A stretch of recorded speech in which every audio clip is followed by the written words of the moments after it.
Hey all, Peyton Marine here again with another matter of fact. Today it'll be the chapter approved update version 1.1, so the second edition of this FAQ errata. Now originally I was going to grab the chapter approved book since I have that and flip through it, but really there's only with these changes, pretty much everything on here was an addition to. There were no real corrections to it. So I'll go over it again. Some of these were covered in the big FAQ PDF that they put out, like the point value changes. Excuse me.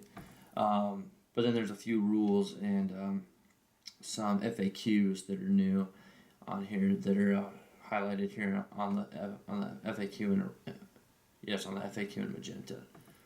Alright, so chapter approved 2017 version 1.1. So we have an errata on page 63, Sky Shield landing pad. It says to add the following ability. Landing pad. Enemy models can move within 1 inch of a Sky Shield landing pad and can move on top of it as if it were a terrain feature. In addition, they do not need to fall back in order to move away from it if they start their turn within 1 inch of it and begin within 1 inch of a Sky Shield landing pad.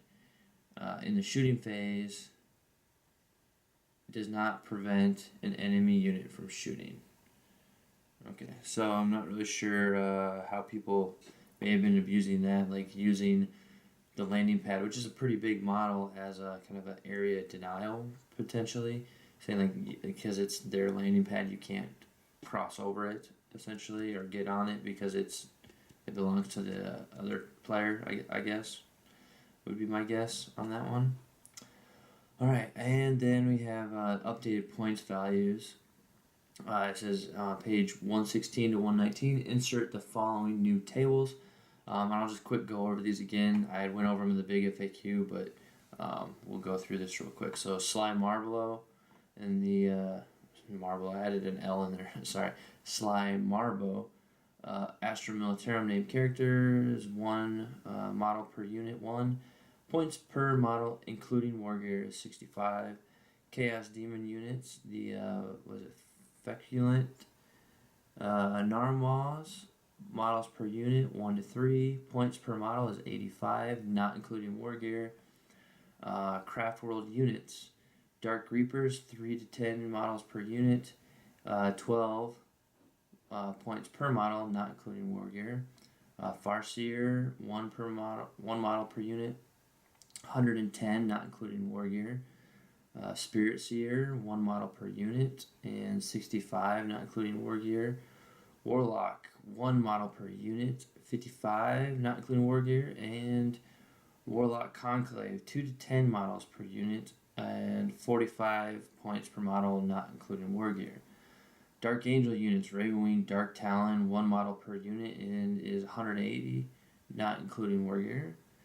Tyrannid units, Biovores, 1 to 3 per unit. Points per model is 50, not including war gear. And then we have the Hive Tyrant with wings, 1 model per unit, and 190 points, not including war gear. Space Marine named characters, Rabute Gilliman, 1 model per unit, and he is now 400 points, including war gear. Let's see, page 118, Astra Military units, add the following entries to this table. Commissar, 1 model per unit, 15 points, not including war gear. And Lord Commissar, 1 model per unit, 30 points, not including war gear. Adeptus Astartes units amend this table as Fire Raptor gunship, 1 model per unit, and is 280 points, not including war gear. Then we have the Irene Colts units amend this table. Chaos Fire Raptor, 1 model per unit, and is also again 280, not including war gear. Alright, one more. Page 122, Deathcore Craig. Craig units add the following entries to the table. Deathcore Commissar, 1 model per unit, and it's 15 points, not including war gear. Deathcore Death Rider Commissar, 1 model per unit, and 35 points, not including war gear. And let's get into the FAQ portion. We have 3 new FAQs on here. So the first question, the uplinked marker light stratagem can be used after an enemy unit has been hit by marker light. Does this include high intensity marker lights? It says no. So I guess Tetras are the ones that have that you cannot use that stratagem, the uplink marker light stratagem, with the high intensity marker lights. So, okay, next question. I choose my overlord on a catacomb command barge. I chose my overlord on a catacomb command barge to be my warlord, and give him the enduring will trait. He then gets shot by a last cannon that hits and wounds, isn't saved, and causes 4 points of damage. How do I apply quantum shielding and enduring will? Answer: resolve the quantum shielding ability first. If any damage is suffered, the enduring will trait then applies. Okay. Next question. Does the targeting character's match play mission rule, which says I can only shoot an enemy character with wound characters less than 10 if it is both visible to the fire and is the closest enemy unit to the fire, overrule the ability of weapons such as mortars that say this weapon can target units that are not visible to the barrier of fire? Answer is no. Such weapons will ignore the requisite for the target to be visible, so can target characters with a wound character of less than 10 provided it is the closest enemy unit to the fire, excluding other characters with wound characters is less than 10.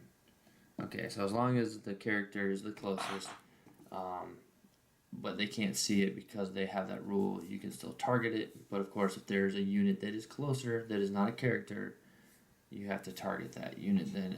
Or you could target another unit, but if you're trying to target that character, but there's another unit that's closer, you will not be able to target that character.